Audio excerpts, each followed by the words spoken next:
So I want to talk about leadership and infrastructure. I'm sure a lot of you have heard me talk about this before. I think it's super important. As a business owner, we're never able to scale without the right people around us. A great book called Good to Great by Jim Collins. It's all about getting the right people on the bus and the wrong people off the bus. And the wrong people might be the wrong cultural fit. It might be that your business has outgrown them, and invariably you'll know it, but maybe you won't do something about it.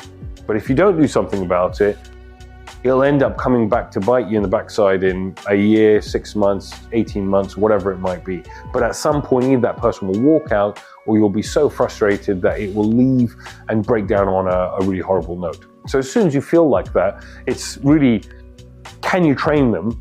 Can they come along on the next leg of the journey? Is there another role for them that works? And if not, it's about finding the right person.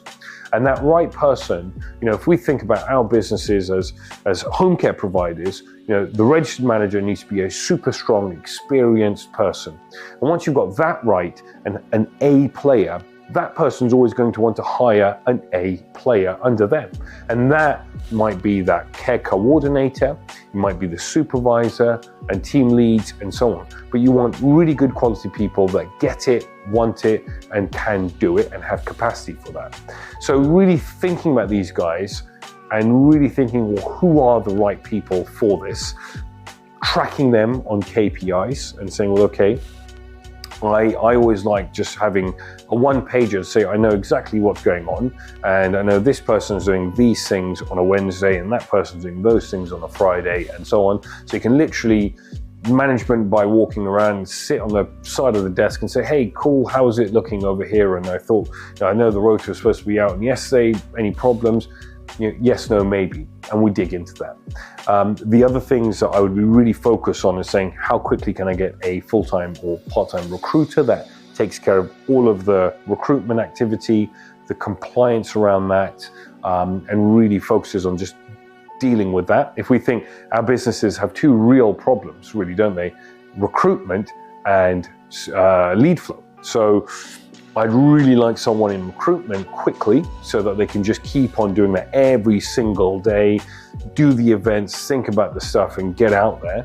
And then I'd also like someone that focuses on my lead flow. And that might be you in the first year or two, and then you might start thinking about getting a second person involved.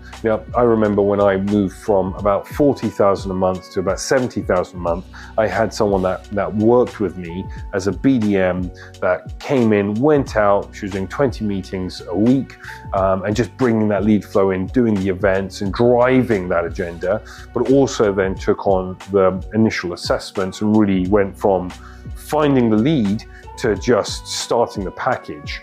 And I had those two different people, the recruiter and the business development person, and they were working in conjunction with each other. And that meant that, I could then focus on other parts of the business and fix those systems and really dig into that and let the business scalably grow. So, you can either be just stuck in these things behind the till, as I say, or you can lead from the front, get the right people behind you, and just let them grow the business with the right systems. So my focus would always be get the right people that are leadership quality. Maybe they are slightly expensive, but they take ownership, do the work, and keep growing.